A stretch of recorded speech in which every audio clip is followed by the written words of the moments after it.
Hey, what it do, y'all? It's your boy E2 Blue coming back at you again, and it is Thursday. Thursday, right? Yeah, this week's been crazy because it's been Christmas. Merry Christmas, Happy Holidays to everybody. Um, First, before I get into it, business first, I want to first give a shout out to two people. Gerald Davis. Gerald Davis gifted me with a nice flight suit for Christmas. I appreciate that, brother.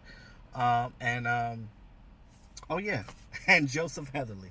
Joseph Heatherly, you guys seen him? He was on a live stream. He was at Mark's house on during the last game, and we had fun despite of us losing the game. We had a good fellowship moment with each other, and shout out to Joseph Heatherly for the Cowboy headphones. I appreciate that.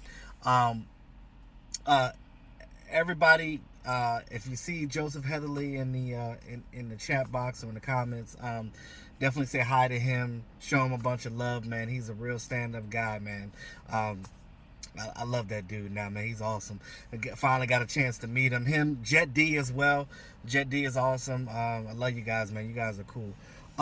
Also, too, I just want to talk about these Cowboys and this game against the Redskins this weekend.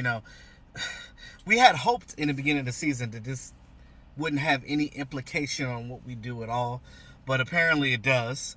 As you guys already know, if you haven't been living under a rock, we have to win this game, and the Eagles have to lose to the Giants this week for us to get into the playoffs Now, you guys do realize for 15 weeks we have been first in the NFC East. So there's no reason why the Cowboys could not run with this. You understand what I'm saying? Like, it to say the least, it has been definitely a disappointing season, and just to see what the potential this team has and what it had going into the season and what we thought about this team before, all of a sudden now it's like you're on the verge of losing it all. It's a lot of tension in the locker room right now. You can kind of feel it, from the players, in the locker room, from what D-Law was talking about when he basically said that, we don't have true leadership on this team and things and that. Basically, taking a shot at the coaching staff, not just Jason Garrett, but his defensive coaches as well. Which, I know some of you guys in here talk about, we always forget about player execution. I don't forget about player execution. And then one thing I'm gonna tell you guys about me, I don't make excuses for any player on this team because, again, I don't know these players personally. They ain't none of my friends, so I don't have anything to try to take up for them, is what I'm saying. Like, when I talk about a player, it's pure facts. You know what I mean? Like, and I don't just sit here and listen to what the media says and things of that nature. You got to formulate a cause on basically trends, what's happening. Look at numbers, but not that numbers lie, but you can skew numbers. Not necessarily a lie, but they can be skewed. So when I look at raw numbers. I look at a full body of work. You know what I mean? And I look at common sense. Like, you can't compare one player to another player, that one player is still playing and the other person ain't playing no more. You can almost say that, this person could potentially be this person. You know what I'm saying? Things of that nature. But I don't know. Some of you guys, when you guys say stuff in the comments, I just be like, really? Now, you can have your own opinion on whatever you want. I'm all, I don't hate you for what you believe in.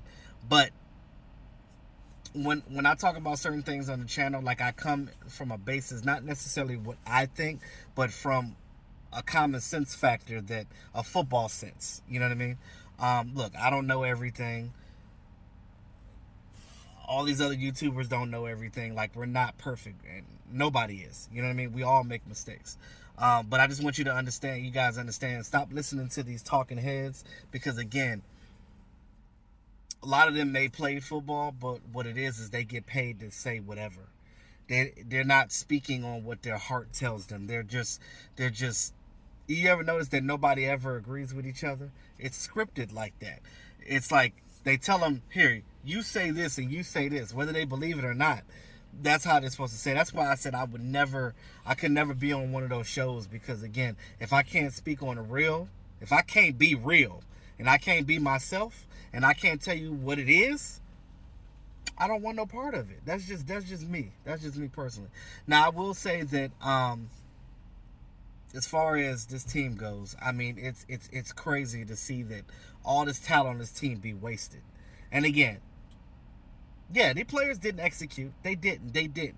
But how come some weeks they execute and some weeks they don't? This is the part that frustrates me. It's like, are they just giving up? Because you ask the players themselves, they'll tell you the scheme sucks, and I agree with that.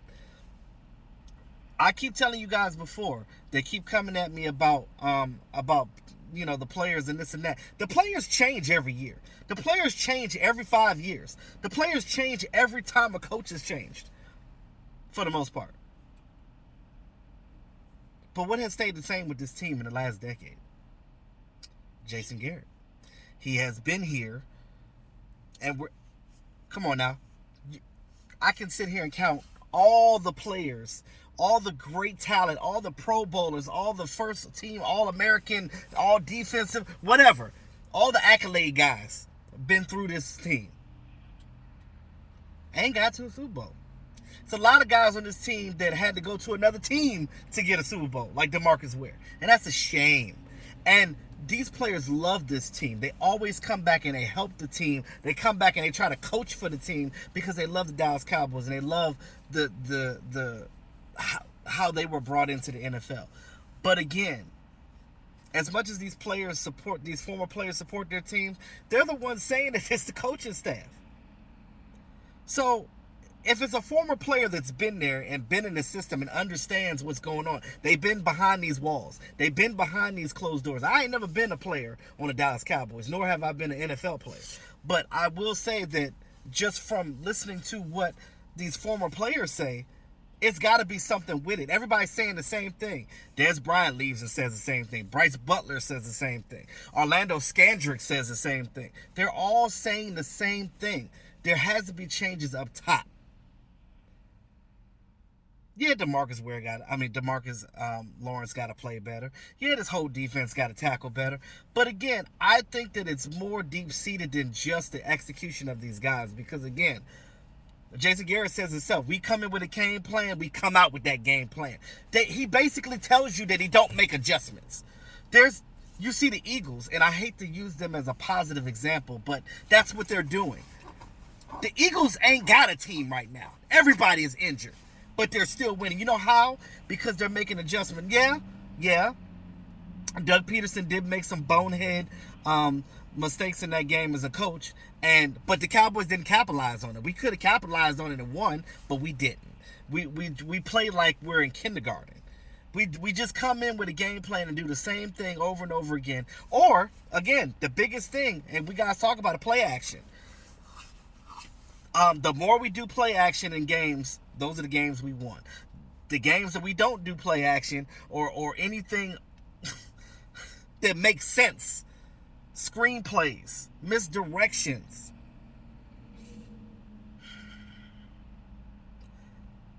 when you don't do these things that work, that's when you start losing. Now, Cowboys go into a game like the Rams to beat the Rams, but you lose to the Jets. You lose to Mitchell Trubisky and the Bears. You lose to Josh Allen and the Bills. You lose to Sam Darnold and the Jets, like I said. But again, and I know some of you guys will go back and look at that Jets game and be like, damn, this one is going to haunt us. Yeah, and I agree. When we lost that Jets game, I was like, shit, this is not going to be a good season. Something's going to happen. And, you hate to be pessimistic like that, and because I always try to be optimistic when I'm looking at things, but, at the end of the day, man, that crap hurt just to see that. So I just look at it like this. I'm not going to say it's exactly a wrap, but do we want to even make it to the playoffs? Because if this coaching staff with Jason Garrett continues to be like that and be stubborn, and that's what it is. He just goes in with a plan and does it. Now, they may do something different, and it'll work, and they'll win a game by doing it. And then the very next game, they go right back to the crap that Jason Garrett preaches on. That's coaching. That ain't the players. That's your game plan coming into the game. That's you not making the necessary adjustments that you're supposed to make. So, at the end of the day, figure it out, guys. Figure it out. But my trainer's here at the gym. I'm getting ready to get in the gym right now. He about to kill me, yo. He about to kill me. But anyway, let me know what you guys think about that. But again, we got to do better. Dak Prescott, they asked him in an interview, of course, about, Jason Garrett's future. He's like, look, I can't talk about Jason Garrett's future because this could be my last game playing too. And everybody, they keep talking about Dak, but I'm not going to get into that. I'll let y'all believe what you want to believe, but I'm going to tell you, I'm riding for Dak. I see a lot more in him than a lot of people do. And if you lose Dak, you're going to regret that. I'm just going to tell you guys right now, right here, right now, if Dak don't play for this team no more, it ain't going to be good. Because, again, we're not picking high enough in the draft for us to get a good guy. So, it is what it is. Just think about that. And count your blessing, guys. Because I'm going to tell you, there's a lot. I was talking to my family. A lot of my family are Redskins fans because they live here. The ones that live here. I got some friends and stuff that are Giants fans and fans of other teams, the Falcons fans and stuff. And they say, I would love to have a quarterback like Dak Prescott. They tell me all the time, I don't understand why your fellow fans don't like Dak. That's stupid. I said, look, bruh, I feel the same way. I don't understand it, but it is what it is. But like I said, another thing too. They asked Jason Witten. He walked out of the interview. They asked Jason Witten about his future and if he decided he wanted to be a coach. He was like, "Yeah, I'll coach." And I guess because he said that he would coach for the Cowboys, they're like, "Oh, would you do it next year?" And he was like, "All right, I'm done." So he didn't want to answer that because he's close to Jason Garrett. But it is what it is. I don't know. This team, we got to do something better. We got to figure it out. But we'll talk more about it. Dak Prescott's shoulder ain't no better, and I told you guys they shouldn't have played him, and we lost anyway, so you might as well play your backup if he's going to lose like that, but, well, I wish my voice could be heard with this team, but I guess not. But anyway, it's your boy E2 Blue, always keeping it real. Talk to y'all soon. Y'all have a great Thursday, right? Yep, Thursday. The week is messed up because of the holiday, but anyway, have a great Thursday, guys.